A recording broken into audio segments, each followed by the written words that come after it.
Homofobia é crime. E com certeza eu jamais cometeria esse crime. É uma questão de respeito aos princípios cristãos, daquilo que está escrito na Bíblia. Fala, seus mal diagramados. Apesar do feriadão na sexta, que nos obrigou a decretar que a semana estava praticamente encerrada desde o seu início, os últimos dias foram bastante agitados. Logo no domingo 24 de março, a PF revelou os mandantes do assassinato de Marielle Franco e, como já havia previsto Fernandinho Beiramar em entrevista de 2019, o caso foi encomendado por milicianos e policiais. O trio é composto pelo deputado federal Chiquinho Brazão, do União Brasil, seu irmão Domingos, conselheiro do Tribunal de Contas do Estado do Rio, e o delegado Rivaldo Barbosa. Nenhuma surpresa aí. Inclusive comprova por que a extrema-direita e o governo anterior tinham tão pouco interesse em desvendar esse crime. Os parças estavam envolvidos, então era melhor não melindrar ninguém para evitar climão nos churrascos, encontrinhos em cabaré e reuniões partidárias. Na Câmara, a situação reverberou como esperado. A direita passou o pano para Chiquinho Brazão e ainda tentou transformar o mandante num injustiçado, num perseguido. Se já não bastassem essas confirmações que escancaram a podridão do Estado brasileiro, ainda tivemos a revelação de que, enquanto a Michele viajava com Agustin e recebia beijinho no pescoço, o mito não perdia tempo e dormia de conchinha com o embaixador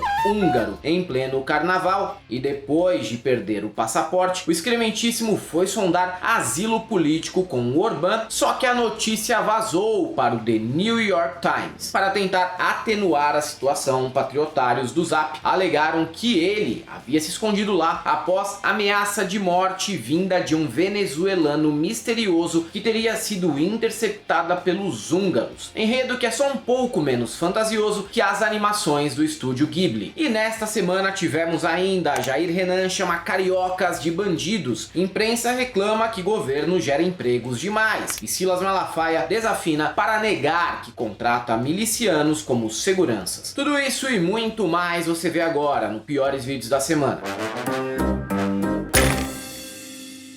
Salve, salve galãs e galoas! Já vi muita gente comemorar o carnaval de formas alternativas. Eu mesmo, roqueiro trevoso, não muito afeito a bloquinhos e desfiles, já passei esse feriado chorando no banho ouvindo Manic Street Preachers enquanto me tocava pensando numa ex. Apesar disso, jamais imaginaria que a melhor maneira de uma pessoa de curtir esse feriado seria escolhendo a embaixada húngara em Brasília. Após ter seu passaporte retido, o ex-presidente procurou asilo por lá e chegou de surpresa, com direito ao motorista se humilhando na frente do portão e batendo palma, como se fosse uma testemunha de Jeová ou visita do interior de Minas Gerais. Nos 2 dias em que se escondeu e comprovou que Lula acertou em chamá-lo de covardão, Jair perambulou sem direção, coçou o c... e recebeu a visita do Carluxo. A justificativa para estar ali foi, como de praxe, algo entre o ridículo e o peculiar. De acordo com a defesa, Bolsonaro estava lá para se atualizar dos cenários políticos internacionais. O que ele alega fazer frequentemente em embaixadas por todo o Brasil, ignorando que só existem embaixadas na capital federal. Porventura domina a embaixada, conversar com o embaixador,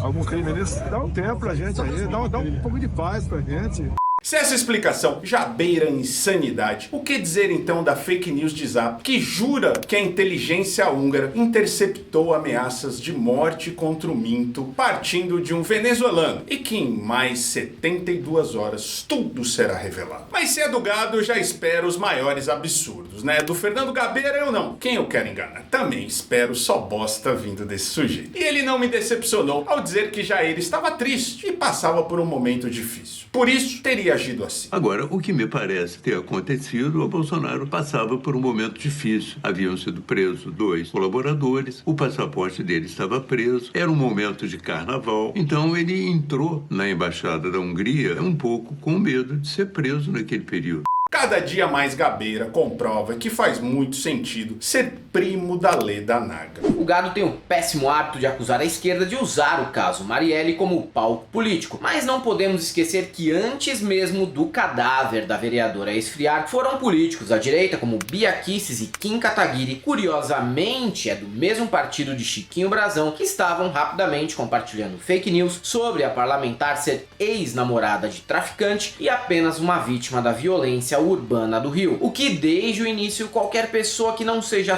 sonsa ou dissimulada, notou que seria improvável, pois não é comum um bandido de celular ser um sniper que atira com precisão dentro de um carro em movimento. E eu acabo de ter a notícia de que uma vereadora do PSOL no Rio de Janeiro, Marielle Franco, foi assassinada em assalto. Então fica aí a pergunta aí para o Freixo, defensor, né, do desarmamento da população. Certamente essa vereadora apoiava também essa agenda desarmamentista. E com a investigação que chegou nos mandantes, ficou claro, Marielle foi assassinada por 2 ex-policiais militares a mando de milicianos que são deputado federal, conselheiro do Tribunal de Contas do Estado e delegado da Polícia Civil. Ou seja, foi morta pelo Estado do Rio quando ameaçou denunciar mutretas que atingiam a família Brazão e a milícia de Rio das Pedras e Muzema, tantas vezes homenageadas e prestigiadas com carguinhos pelo clã Bolsonaro. Mesmo com essa informação, a direita não para de passar vergonha. O desrespeito com a memória de Marielle tem partido lamentavelmente de mulheres como integrantes do PL de São Leopoldo que não permitiram homenagem a ela na tribuna da Câmara. Nós estamos aqui falando de uma mulher assassinada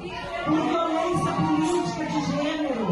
Eu não vou aceitar nenhum tipo, ainda mais vindo de mulheres. Que vergonha ver mulheres aqui que não conseguem se sensibilizar com uma parlamentar assassinada, nem as de extrema direita como vocês, nem mesmo as de esquerda. Todas nós merecemos viver e defender os nossos pensamentos políticos. Então eu fico estarrecida ao ver, vindo de mulheres, uma comemoração como essa, uma animação como essa. Marielle vive! Isso sem contar a Lana Del Rey, que acusa a esquerda de usar o corpo de Marielle para criar narrativas que visam atingir o Bolsonaro. Nem precisaria, para ser honesto. Todos os envolvidos no crime são parças do mito e ideologicamente semelhantes. Do contrário, ele seria o primeiro interessado em capitalizar politicamente a resolução desse crime no governo dele e sair por aí contando vantagem. O que ficou longe de acontecer, ele só faltou anunciar em pronunciamento oficial para que os envolvidos ficassem tranquilos, porque no governo dele nenhuma investigação sobre o crime avançaria, o que não espantaria ninguém se tivesse acontecido de verdade nos bastidores. Talvez um dia a gente até saiba se isso aconteceu ou não. E chega de usar o corpo da Marielle pra vocês fazerem política em cima dela! E chega de falar de Bolsonaro. Acho que deve aqui um pedido de desculpas. Vocês deveriam ter vergonha na cara e pedir desculpas pro Bolsonaro.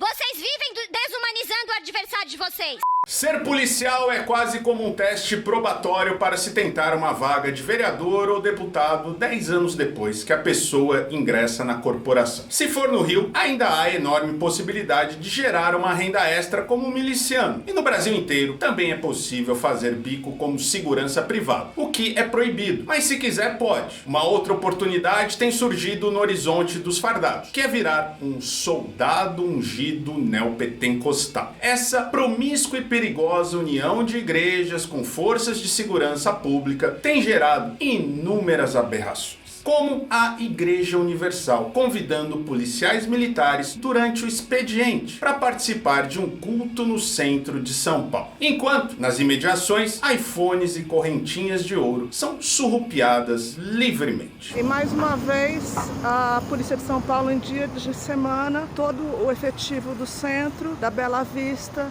e de Cerqueira César está vindo no dia de semana, no horário de expediente, com os policiais para a Igreja Universal do Reino de Deus.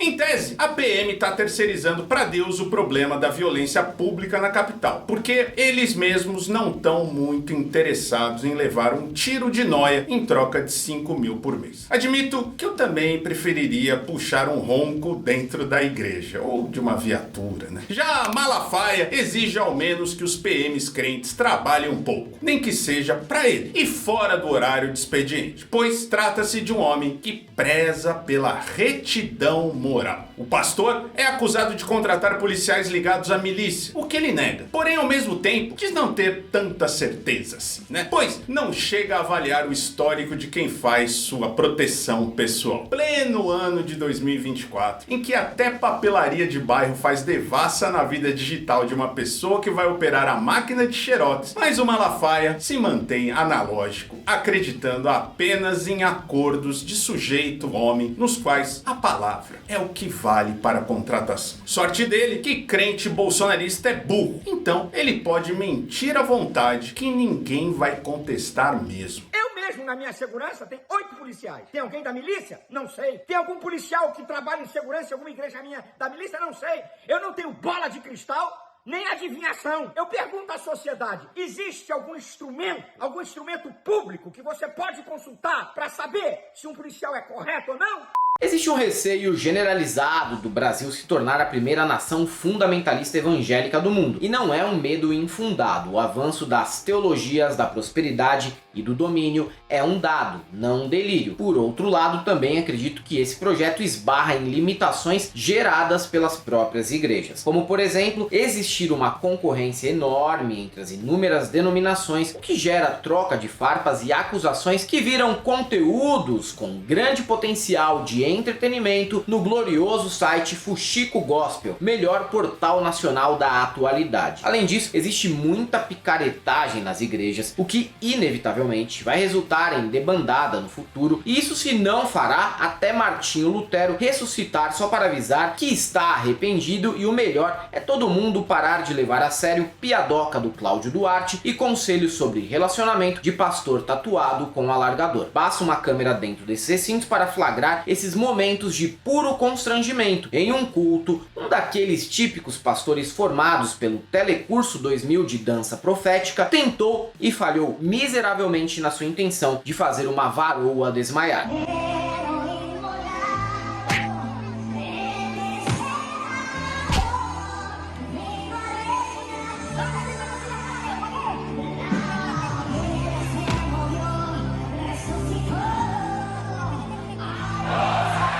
Percebam que a mulher se incomoda com a encenação, provavelmente doida para terminar logo essa palhaçada do culto para ir pro rodízio de pizza com os irmãos. Já em outra igreja, jovens entoaram o que eles procuram em varões antes de se casar, incluindo aí a proibição de ver doramas, porque é óbvio que é muito mais fácil se apaixonar por um sul-coreano bonitão do que por esse bando de vítimas de Chernobyl. Muito bonitinho e bem ensaiado, mas todos sabemos que no fundo vocês querem o mesmo que os casais do mundo: uma sentada violenta, viagem para Gramado, um marido que não seja vagabundaço e uma esposa que não traia com o personal trainer. Se acham muito diferentes, mas a grande diferença é o profissionalismo em passar vexame. Parou que tá cantada ruim, eu não quero! Parou que toca a vida colorama, eu não quero! Parou que chama pra sair uma vagabunda, eu não quero! Parou que não bota o joelho no chão, eu não quero! Em ano de eleição municipal é preciso muita paciência e pantoprazol para cruzar os meses de campanha antecipada e o segundo semestre, momento em que a corrida eleitoral acontece de fato. Apesar de sempre ter Olimpíadas para dar uma salvada nessa época, ao mesmo tempo lidamos com um cunhado que jura que vai se eleger pelo Avante por ter uma loja falida e participar do Rotary, com subcelebridades locais mais conhecidas por passarem o dia encachaçadas e com o típico bandido carismático do PP ou PL que vai alternar a prefeitura pela 6ª vez com o próprio irmão, que são também os únicos candidatos da cidade. Em época de redes sociais, as campanhas não se dão apenas presencialmente, com essas figuras distribuindo bola dente de leite e cesta básica nas periferias. Lacrar na internet pode funcionar bastante. José Tomé, prefeito catarinense de Rio do Sul, vetou uma mostra de cinema LGBTQIA+. O político do PSD alega que o evento, que aconteceria num espaço municipal, fere os valores cristãos. Interessante que o próprio Tomé estar no 3º casamento aparentemente não é nenhum empecilho para os valores cristãos, o que reforça mais uma vez que o crentismo hoje em dia é freestyle e self-service. Você escolhe seguir só aquilo que te apetece. Decidi já no momento que fiquei sabendo de não permitir que esse evento ocorra na nossa Fundação Cultural. Quero dizer que não é uma questão de preconceito e nem de ponto de vista político. político partidário. É uma questão de respeito aos princípios cristãos, daquilo que está escrito na Bíblia e dos princípios da família. Depois da repercussão, o prefeito de Rio do Sul gravou outro vídeo, desta vez ao lado da esposa, para explicar que quem o conhece sabe que ele não é homofóbico, embora tenha até amigos que são, e que respeita geral, né? Mas desde que as pessoas façam isso em ambientes privados e não em espaço público. Por mim faz tudo em espaço público. Que isso, Matias? Tem que ter um pouco de calma também. Tem nada disso não. Tá certo você. Só não faço sexo. Porque eu te castrei. Arromba.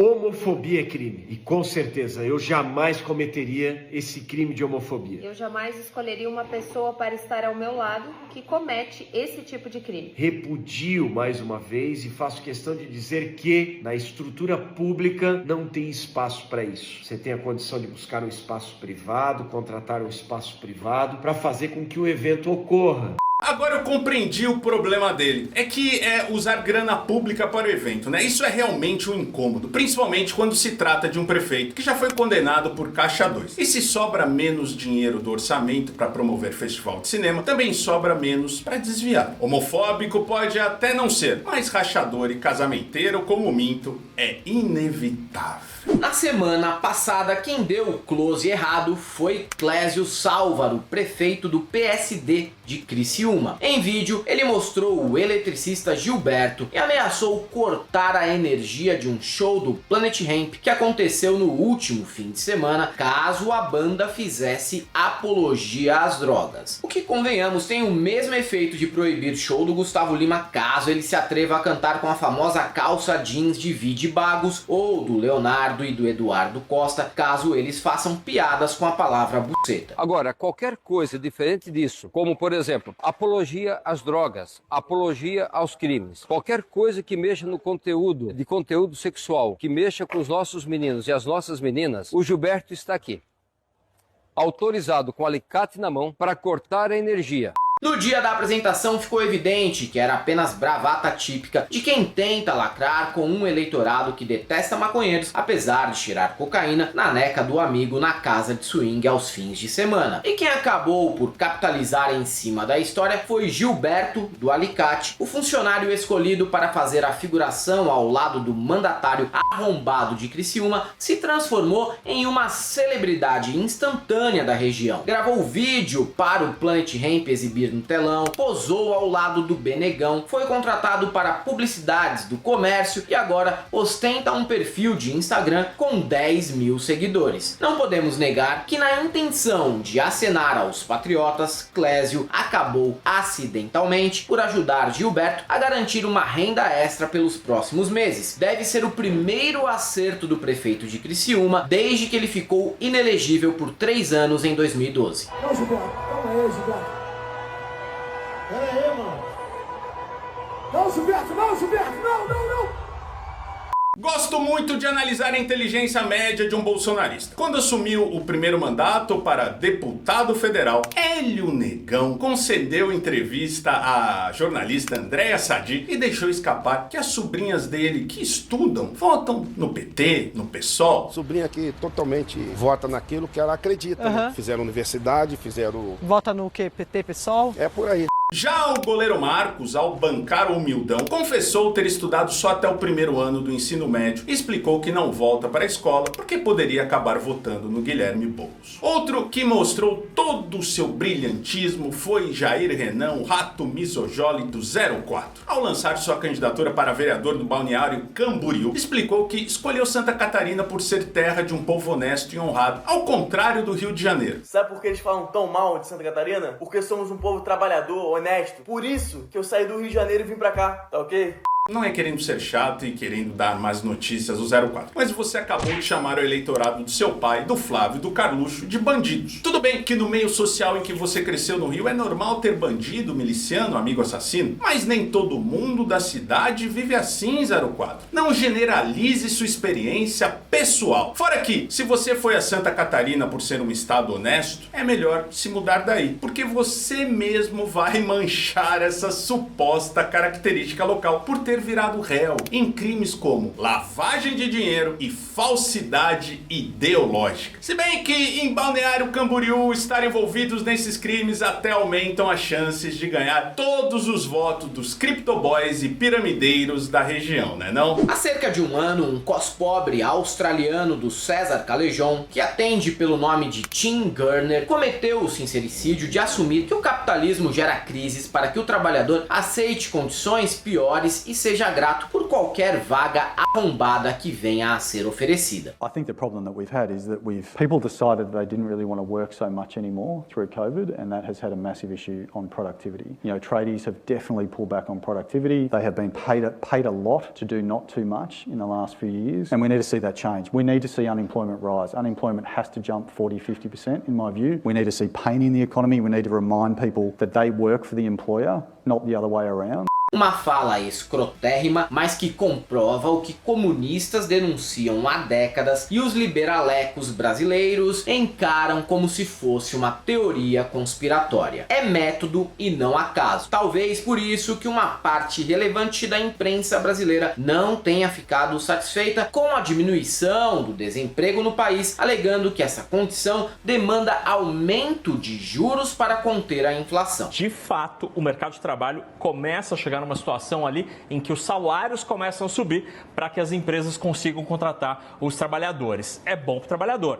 mas para o Banco Central isso gera uma pulguinha atrás da orelha porque pode gerar inflação. O terrorismo tende a confirmar a fala de Tim Gurner. Mais gente empregada gera menos possibilidade de manter uma fatia relevante de adultos desesperados para serem explorados, até mesmo em trabalho análogo à escravidão em vinícolas, que tinha se tornado o novo normal na gestão anterior. Não é novidade, não surpreende ninguém, e que bom que o debate seja escancarado para que quando a gente traga o assunto à tona, não pareçamos maluquinhos da aldeia que criam caricaturas absurdas sobre o sistema capitalista. Sempre melhor quando os inimigos deixam as suas reais intenções expostas. Se existe legado positivo do bolsonarismo, é esse. Não dá para acusá-los de estelionato eleitoral. O que eles pretendem nunca é omitido. Vota quem se sente representado por esse lixo mesmo. Se você chegou até aqui e gosta do nosso canal, entra no primeiro comentário, vira membro, nos apoie, tem o Apoia-se aqui, tem também a nossa conta corrente, PayPal e Pix. Nos siga também nas outras redes sociais, TikTok, Instagram, X e Facebook. Se você é um desses criptoboys de Santa Catarina, eu só posso te falar uma coisa: não passarão.